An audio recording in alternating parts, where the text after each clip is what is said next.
তো hello guys, কেমন আছো? আমি মহাবীর হাসান, তোমার হচ্ছে মহাবীর হাসান ব্লগস এন্ড গেমিং। তো আজকে আমরা কিছু একটা টাচ করে দেখাবো। চলো স্টার্ট করে দিই। ফার্স্ট আমি সেট আপটা করে নিই। প্রথমে লাগবে আমাদের একটা কাটার। এই শার্পনারটা দিয়ে খুব সুন্দর করে বানানো যায়। চলো এই শার্পনারের পর আমাদের লাগবে হলো কিছু এরকম ধরনের পেন্সিল। যেই পেন্সিলটা শুধু চারটা হয়, চারটার বেশিও নিতে পারো যদি কাটার বড় হয় তাই। তারপরে লাগলে যে এরকম ধরনের কিছু চেইন, এই চেইনটা লাগবে। আর হলো যে এরকম দেখতে এক ধরনের কলমের পিছনের অংশ লাগবে, যাতে এটার পিছনের অংশটা ফুটা হবে।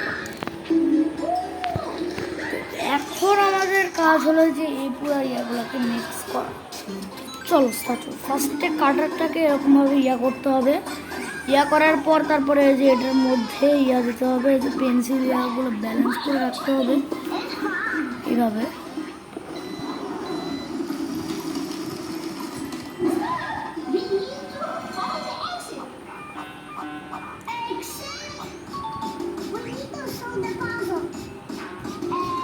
দেখো এইরকম হয়ে যাবে, এরকমভাবে ব্যালেন্স করতে হবে। ঘুরে দিই, এইভাবে করে লাগাই দিই। যে এইভাবে করে ভিতরে দিতে হবে।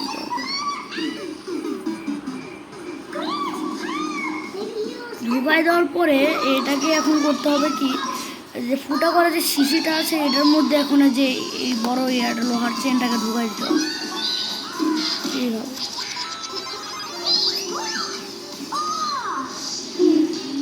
এরকম করে ঢুকাই দেওয়ার পরে তোমার যে সাদা রাখার জিনিসটা রেডি হয়ে যাবে। দেখতে পাচ্ছি কেমন থাকে, খুবই সুন্দর দেখতে, খুবই সুন্দর, খুবই স্যাটিসফাইড, খুবই সুন্দর লাগে এটা দেখতে। এটাকে নাড়া দেওয়া যায়, কিছু করা যায়।